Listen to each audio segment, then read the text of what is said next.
चीन जिस तरह भारत के साथ साथ पूरी दुनिया के लिए एक संकट बनता जा रहा है, उसी को देखते हुए भारत ने कुछ ऐसा कदम उठाया है जो चीन ने कभी शायद सोचा भी नहीं होगा। दरअसल भारत अब राफेल से दूरी बनाते हुए अमेरिकी F-35 के बारे में सोच रहा है। दरअसल अब अमेरिका ये जान गया है कि अगर चीन को मात देनी है तो भारत को ताकतवर बनाना होगा। इसी को देखते हुए अब अमेरिका अपनी डिफेंस पॉलिसी में बदलाव करते हुए भारत के लिए F-35 का रास्ता साफ करने में लगा है।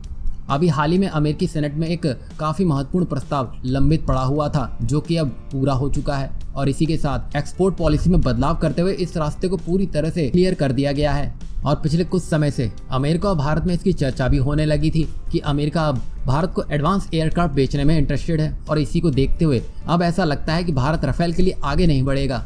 जिस तरह से चीन विस्तारवादी के तहत अपने कदम आगे बढ़ाए जा रहा है, उसको देखते हुए भारत का झुकाव F-35 की तरफ हो सकता है। और जो F-35 को लेकर चीन का डर है वो अब सामने आ चुका है, क्योंकि जिस तरह F-35 और स्टेल्थ बॉम्बर को डिटेक्ट करने में जो चीन को विफलता मिली है, वो भारत का झुकाव F-35 के लिए बढ़ा रहा है। अगर भविष्य में ये डील हो जाती है तो भारत और अमेरिका के संबंध और भी ज्यादा मजबूत हो जाएंगे।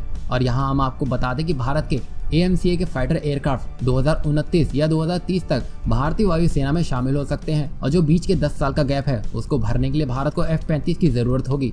अब चीन के J-20 से निपटने के लिए भारत को अभी अपने आप को मजबूत करने की जरूरत है। हम ये भी बता दें कि अमेरिका पहले ही इजराइल, जापान और दक्षिण कोरिया को F-35 दे चुका है और ये सभी देश भारत के करीबी हैं और उनमें जापान और दक्षिण कोरिया तो वैसे भी चीन से खुन्नस खाए बैठे हैं। ऐसे में भारत के पास भी F-35 का होना चीन के खिलाफ ज्वाइंट ऑपरेशन में काफी मददगार साबित होगा।